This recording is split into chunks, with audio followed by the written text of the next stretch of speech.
Welcome to Felony Friday, a presentation of the Lions of Liberty podcast. Here is your host, John Odermatt. Felons, friends, and freedom lovers, welcome back to Felony Friday right here on the Lions of Liberty podcast. Felony Friday is the show where each and every week we focus on exposing injustice in the broken criminal justice system. And hopefully by now, we're getting into the end of January now. Hopefully by now you've been able to enjoy our new scheduling format, our new programming menu here at Lions of Liberty.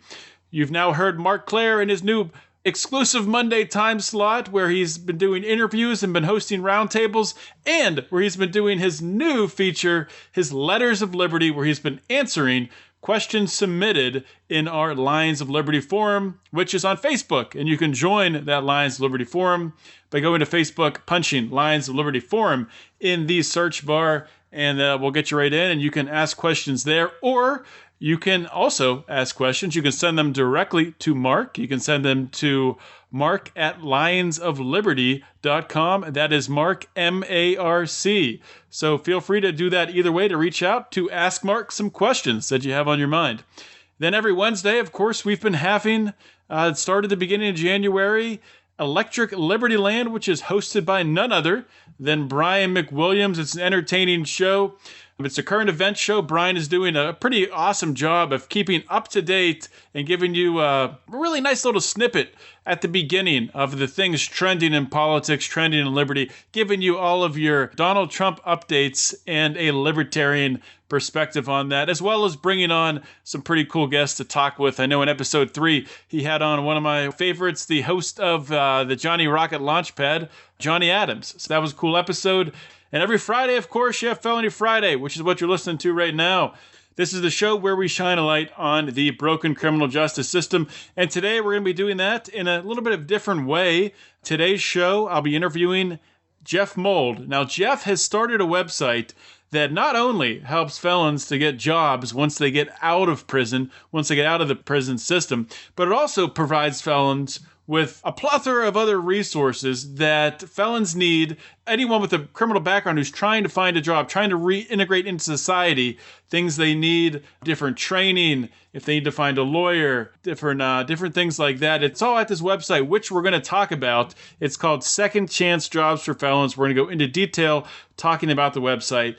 And I just want to say before we start, I think it's really important. This is an important episode. Even if you're not a felon, you might know someone who's a felon. You probably have friends or relatives or people that have a criminal record. And even if you don't, this episode is so important because it provides a shining example of a libertarian solution, a free market solution to a government-created problem, this government-created problem of recidivism. They arrest all these people, many of them for nonviolent crimes, and lock them up. And when they put them back on the street, they often don't have a driver's license.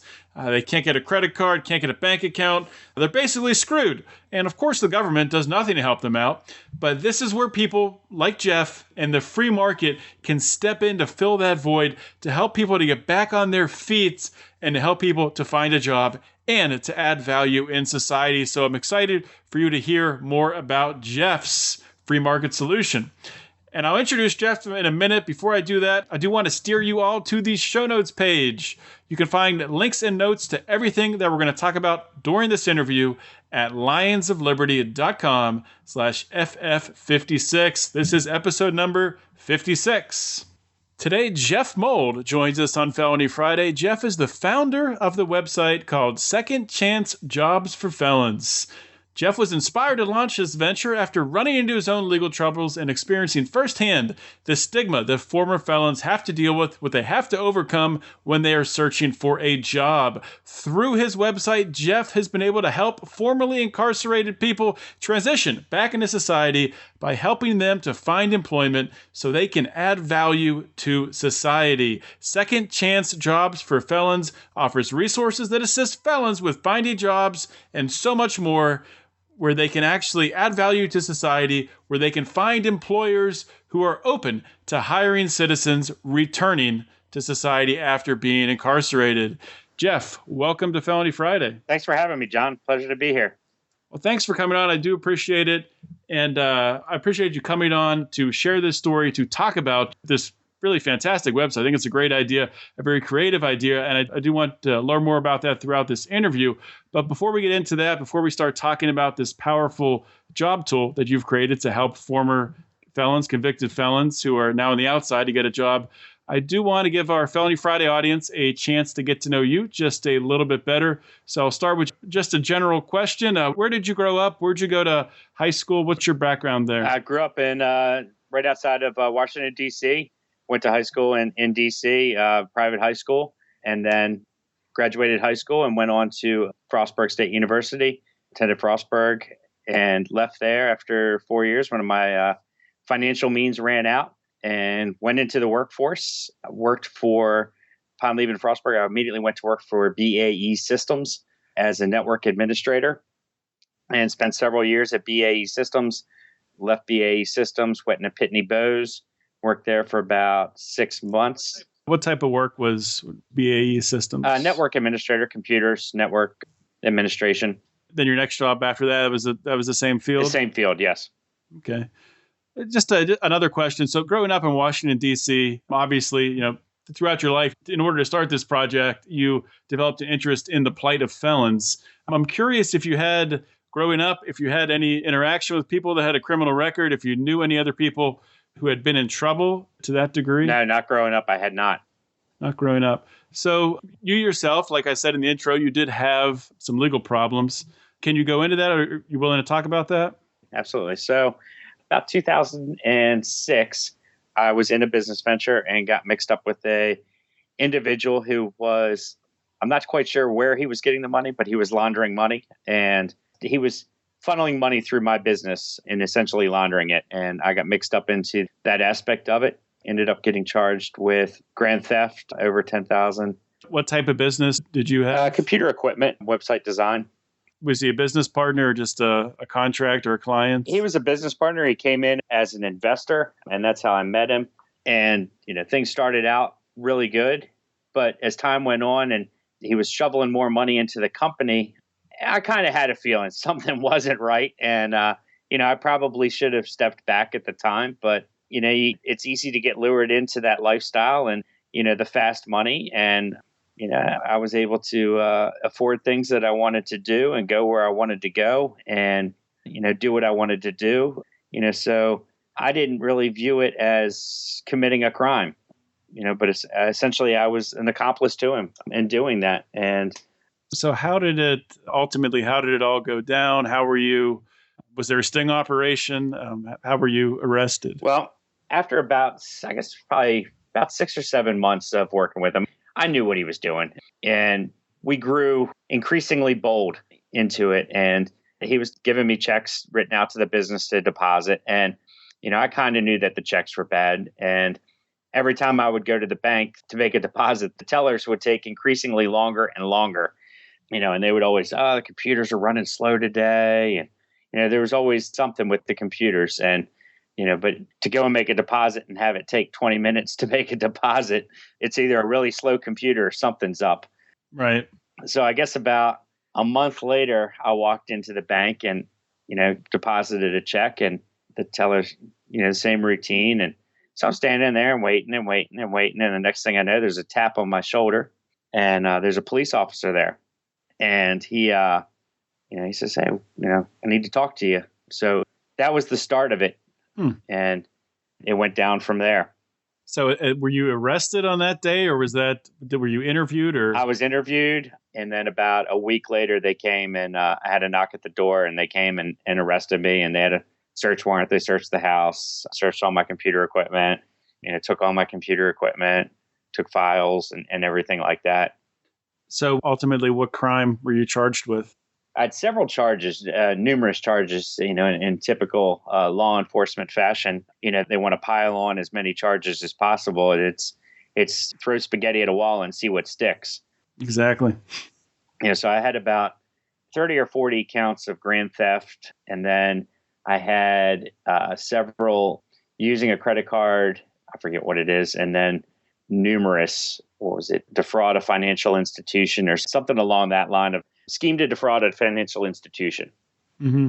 pretty much every time I had walked into the bank from the day I opened the account. Didn't matter whether I was going in there legitimately or illegitimately.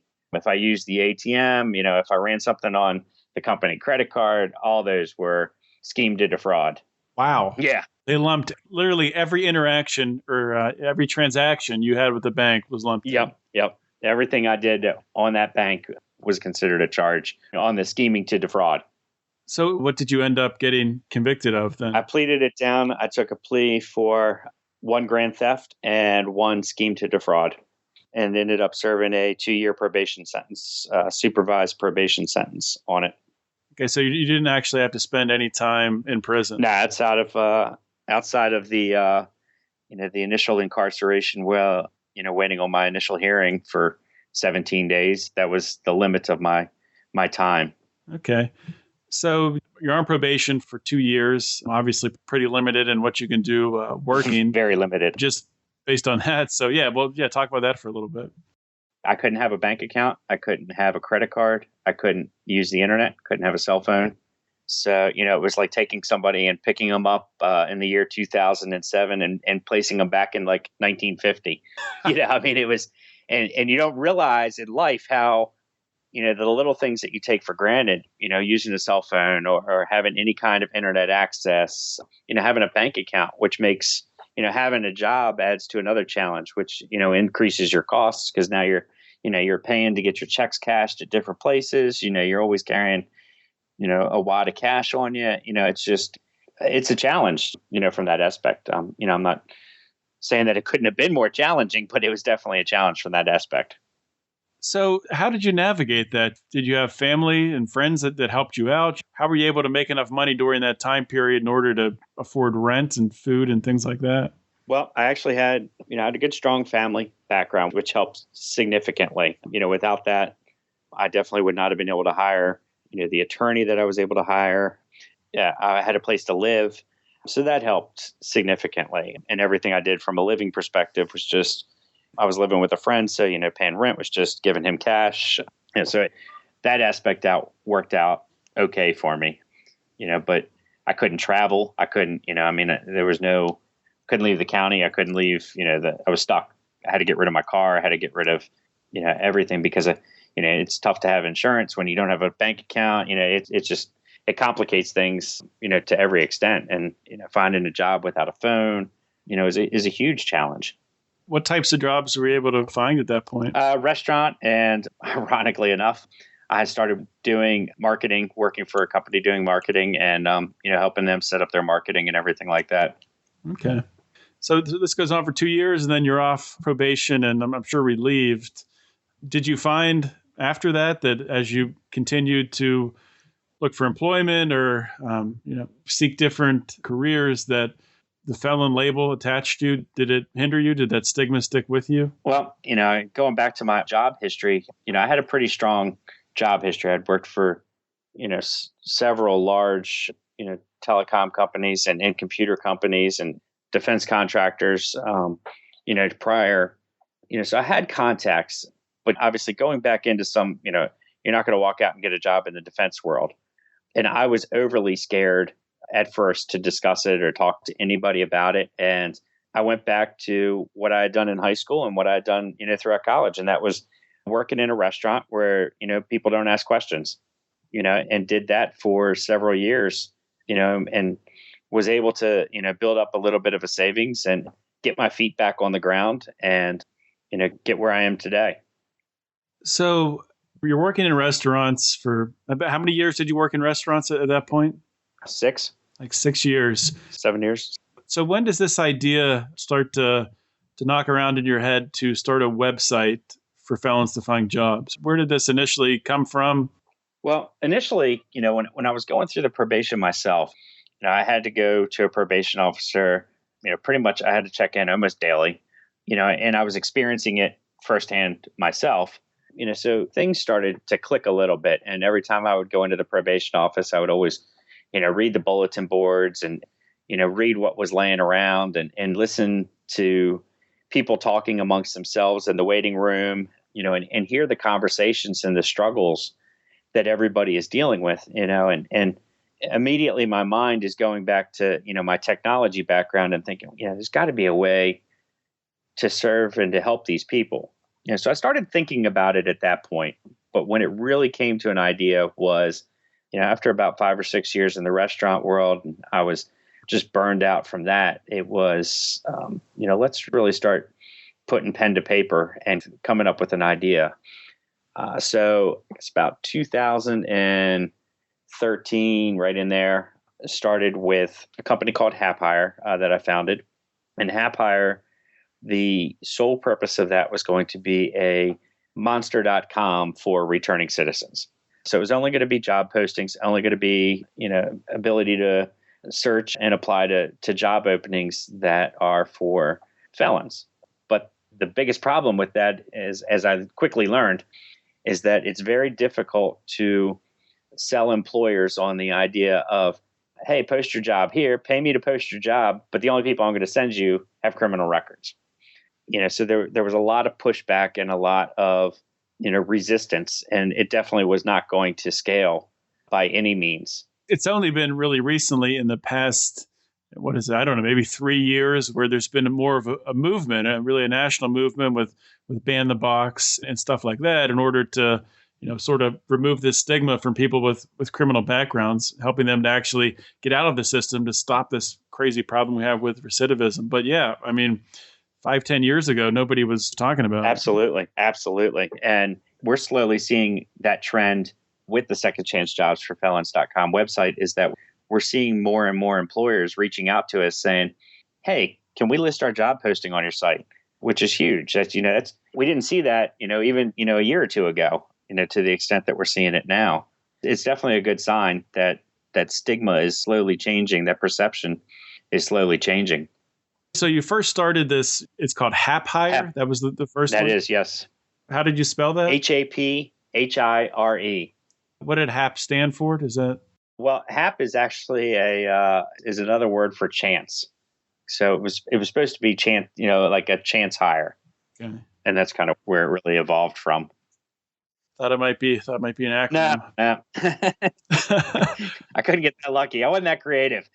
Yeah, there's so many acronyms today. Everything's an acronym. Yeah. But how did you move into Second Chance Jobs for Felons? Is this your own project? Did you, fund it yourself? Did you go out and get investors? How did you really build this idea up? So it kind of goes back to the HaveHigher. So I started HaveHigher and it's kind of like playing with the clay. You really don't know what you're going to make, but you're molding something. And I was lucky enough to get accepted into a program called Fast Forward that was run by the city of Philadelphia in conjunction with Good Company Ventures.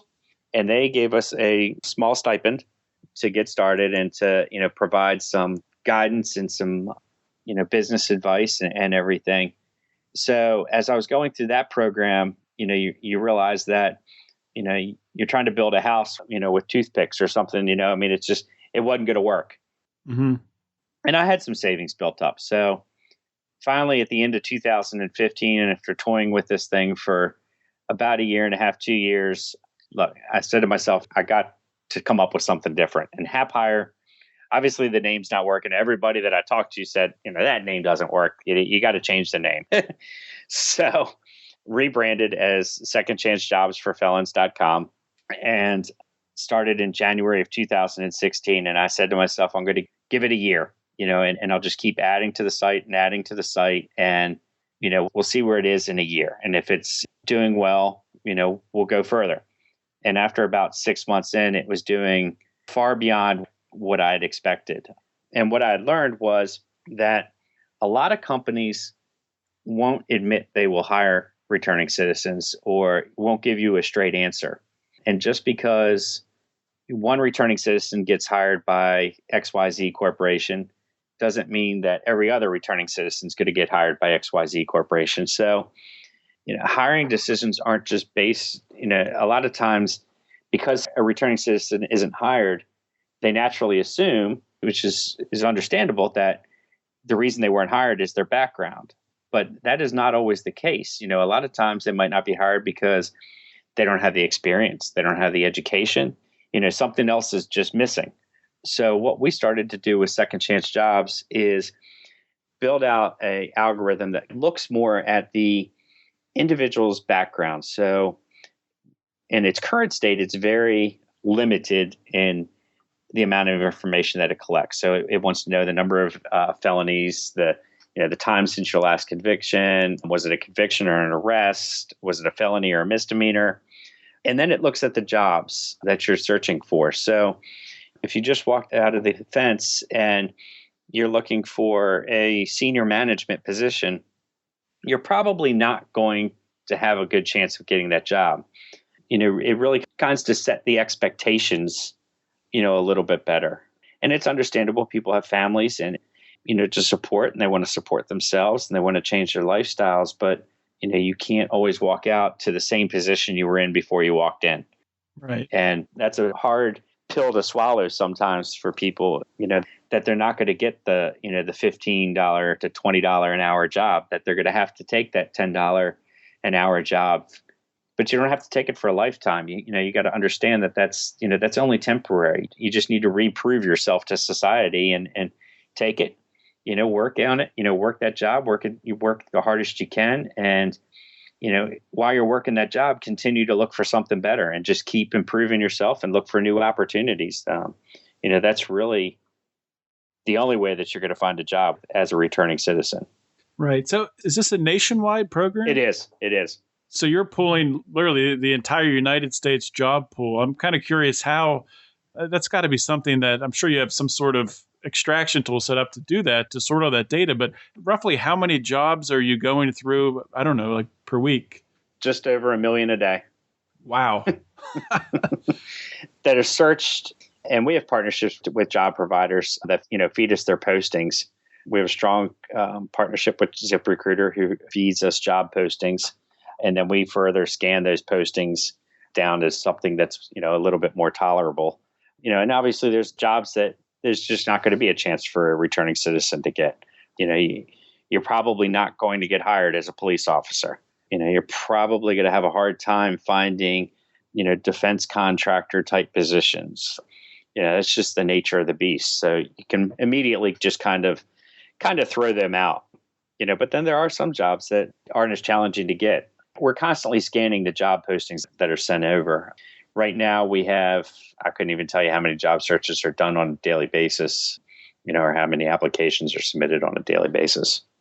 Are you able to share any success stories? I'm sure you've had some people that have maybe reached out to you and thanked you maybe. Are there any ones that stick out?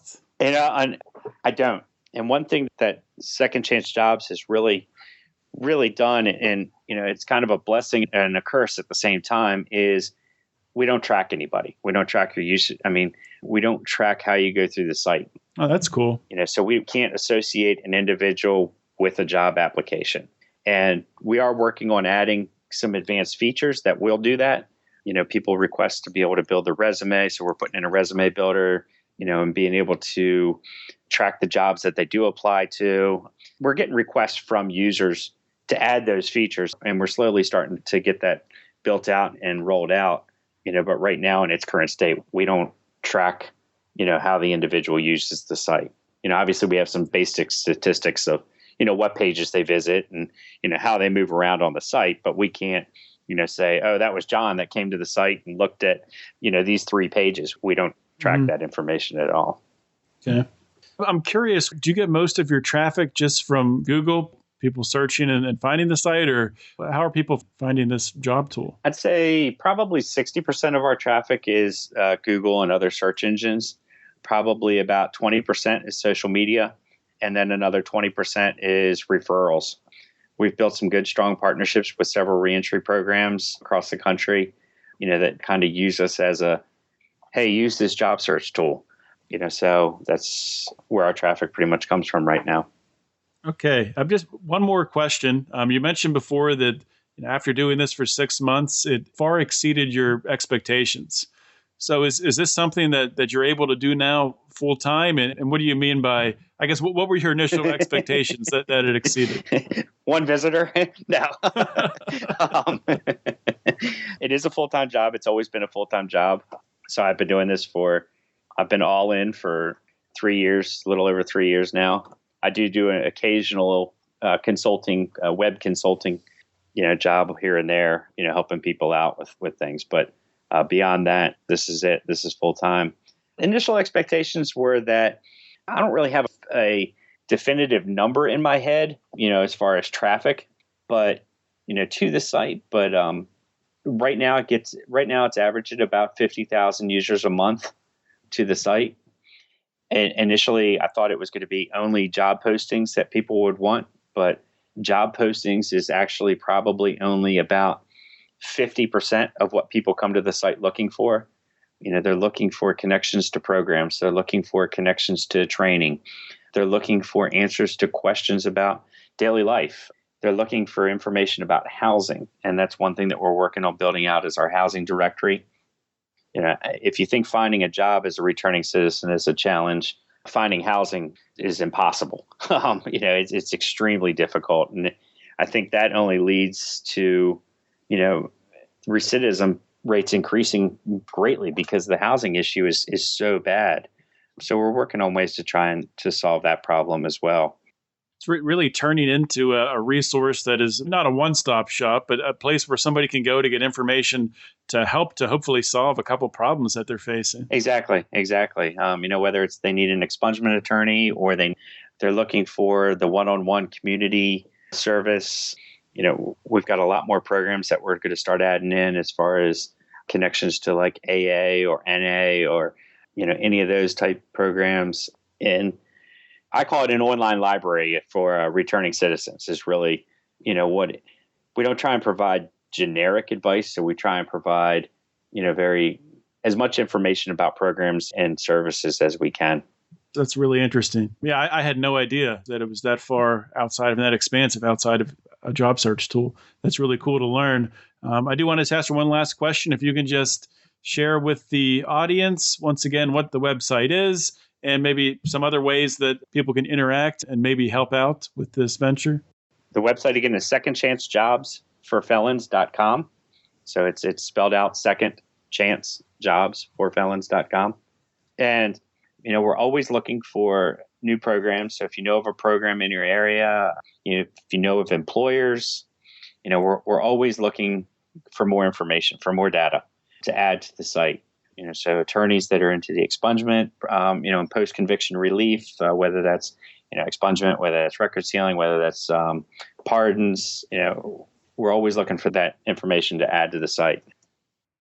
Hey guys, really want to thank you for listening to today's show. I really hope you enjoyed hearing from Jeff Mould and hearing about this really creative model, this really creative way, free market way to solve a problem created by government. And I'm sitting here with my little daughter, Ruby, my 16-month-old daughter, sitting on my lap as I record the conclusion of this podcast. I just want to take a minute to tell you guys a little bit why I'm passionate about the criminal justice system and why I'm passionate about making things better, especially for felons, for nonviolent felons who are especially in prison for nonviolent drug offenses. It did impact me very closely several years ago. I had a family member, very close family member to me, who ended up spending some time in jail for selling some marijuana, ended up getting 5 felonies for selling a pretty small amount of marijuana.